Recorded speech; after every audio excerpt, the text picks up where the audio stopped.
Tony, thank you so much for joining me. Oh, always good to be here, Amber. We're going to talk about cyber resilience. So, first of all, for people who aren't familiar with that term, what exactly does it mean?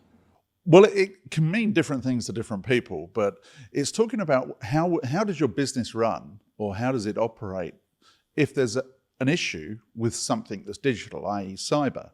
And that can be quite broad. People tend to think of it, because it's got the word cyber in front, they tend to think of it as a cyber incident, i.e. a cyber attack. But it actually is much broader than that. So, what happens if the power goes out? Yeah, that causes a cyber incident because all your digital stuff is now switched off and you still need to operate your business. A good example of that recently was, I don't know whether you noticed, Heathrow Airport went offline for a day. Oh, yes, I remember that. Because the power went down and all the safety systems on part of the airport were switched off because they rebooted and the airport decided to shut for nearly 24 hours. That's a great example of why you need to be cyber resilient. So you need to have that backup. You need to think about all the things that could happen to make sure your business can continue to operate. How is this different from cybersecurity, just for people who are curious? Well, cybersecurity fits into, it's part of cyber resilience, because if there was a cyber attack, then you need to mitigate that attack. You need to respond to it with the right measures and either block it or then deal with the attack as it happens. So cybersecurity is part of cyber resilience, but cyber resilience is much broader. I think the word, like I say, cyber tends to make people think of security, where cyber resilience is much broader. Think of it as risk. Cyber resilience is about understanding your risk as a business and what might happen within your business, about that risk. And of course, if we talk about risk, then every business will have a different view on where their line in the sand is. If you and I go to a blackjack table, you might be willing to lose $300. I might only be willing to lose $100. Every business owner also has a different line in the sand. So their appetite for risk may well be different. So their appetite for resilience might be different as well. When we talk about risks, what type of risks are businesses facing right now? Because my assumption, just from reading the news, is that it's getting more difficult all the time because the risks are always changing. Well, certainly from a cybersecurity perspective, there are lots of risks. From vulnerability, exploitation of vulnerabilities, and what that means is a flaw in a piece of software that gets exploited by a cyber criminal. There was a good example of that recently with ToolShell. What's called a 0 day, so a flaw that's never been seen before and somebody's already exploiting it. So businesses need to make sure they patch efficiently and understand what they've got in their organizations. But also then, social engineering attacks in businesses as well. Cyber criminals will socially engineer people on help desks or other members of staff, to get their credentials, log on, steal data, create ransomware, etc. Unfortunately, it's something that continually we see a stream of cyber attacks happening and unfolding in the media on companies, and businesses need to make sure they're protected against those.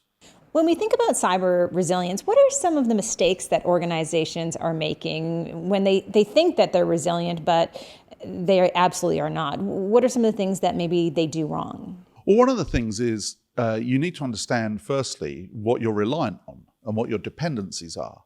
So think about any business. You may think that from a cyber perspective, maybe I've got one or two payment methods, or maybe I've got a connection to a supplier. What happens actually if the supplier completely goes offline? It's not about your connection to the supplier, it's about them as well. So you look at I don't think companies think about those dependencies enough. And I'm kind of curious whether at some stage cyber criminals will start picking up on those dependencies as well. So imagine you run a fast food chain, and let's just say you're reliant on taco seasoning, and there are two suppliers for taco seasoning. Now, if is a cyber criminal, do I come and attack you, or do I just go and attack them and then make you pay the ransomware demand? Because I've turned off your ability to get taco seasoning and you need to close your business. So there is cyber resilience at the extreme, because your supply chain has been compromised.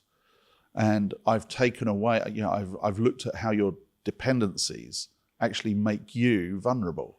When you think about some of the businesses that exist today, do you think organizations are doing a better job at being more resilient when it comes to cyber resiliency? They're certainly getting better. Cybersecurity posture is certainly improving. And I think some of that is, one, I think there's an awareness within businesses. And I think it's become less of an IT issue. I think it's becoming more of a business issue, where the owners of businesses or the boards of businesses now understand they need to make their businesses resilient and understand the risk their business is at. I also think for those that have gone down the path of cyber risk insurance, where you're mitigating the financial risk, so insuring against it. I mean, there may be other reasons you've taken the insurance as well for services and such like. I think the insurers who have 400 years of understanding risk as a subject, maybe not digital risk, that's all in the last few years, they've also made companies think more about cybersecurity posture and making sure that they have the right tools in place to actually stop a cyber attack. I really like what you said there in terms of cyber resilience being the responsibility of the entire organization, because I think you're exactly right. It used to be potentially something that people thought of as just being the job of the IT department. Can you talk a little bit more about why everybody needs to be aware within an organization about their organization being resilient to some of these cyber attacks?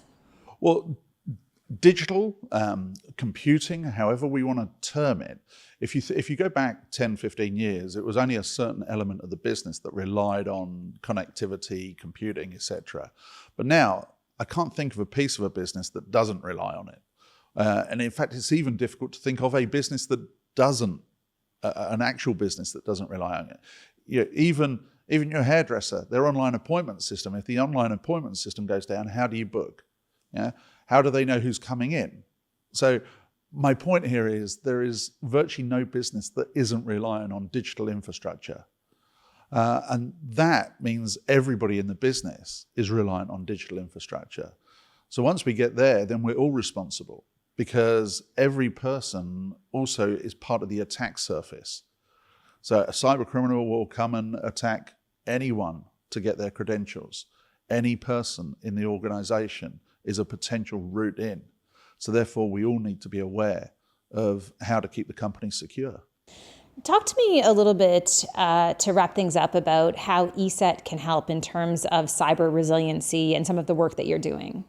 Well, so there's cybersecurity posture, so making sure you've got the right tools in place. And that's becoming very sophisticated, especially for SMBs. Some of the advanced tools that are out there now really require expert management. So I'd recommend companies like that use things like managed detection and response services. So I outsource it to a group of experts. And that's one of the things we provide is MDR. But also we do a lot of awareness training as well. So we have awareness training where typically once a year, a company will send out to its employees, you need to go through this for insurance purposes, standard business disruption insurance purposes. That in itself, and simulation, say simulating phishing emails, making sure your staff don't click on them, etc. We can provide those services as well. Excellent. Well, listen, Tony, thank you so much for joining me today and breaking this all down. Oh, my pleasure.